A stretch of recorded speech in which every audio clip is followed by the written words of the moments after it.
Everyone, मी बोलते अनिता शिंदे चॅनलमध्ये तुमचं सर्वांचं स्वागत आहे.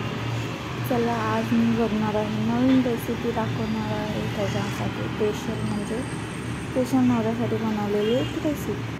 तर ती आता मी तुम्हाला एक्सप्लेन करते. उपवासाचा आहे.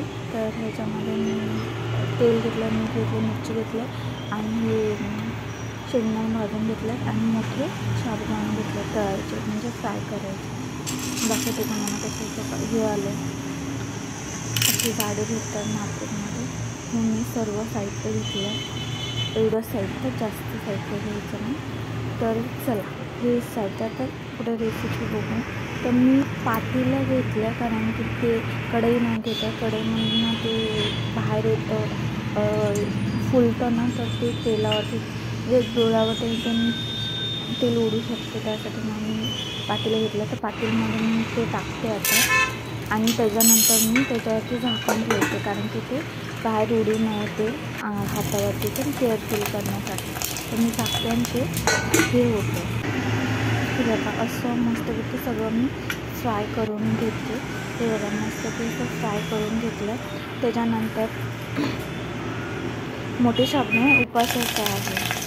उपवासाला ट्रॅव्हलिंगला घेऊन जाऊ शकते तुम्ही. मिरची घेतली मी फ्राय करून, आणि त्यानंतर मी मीठ टाकते. गरम असतं तेव्हाच मी मीठ टाकते आणि मिरची ॲड करते ह्याच्यामध्ये.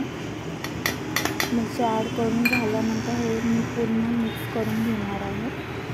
आणि शेंगदाणे मी फ्राय करून आधीच घेतलेले, तर ते शेंगदाणे पण मी ह्याच्यामध्ये ॲड करते आणि मस्तपैकी असं फ्राय करून घेते. सिंपल पद्धत आहे. उपवासासाठी चिवडा आहे. त्या पद्धतीने तुम्ही बनवू शकता. डब्यासाठी, टिफिनसाठी किंवा लहान मुलांसाठी देऊ शकता. ट्रॅव्हलिंग करतात त्यांच्यासाठी देऊ शकता. या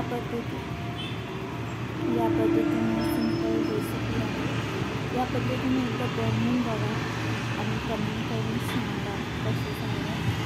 आणि लाईक करा, शेअर करा, सबस्क्राईब करा. भेटू लवकरच नवीन व्हिडिओमध्ये, नवीन रेसिपीमध्ये किंवा नवीन व्हिडिओमध्ये. पुढचं काय असेल हे तुम्हाला समजेलच पुढेच्या व्हिडिओमध्ये. या पद्धतीने मी बनवला सिंपल उपवासाचा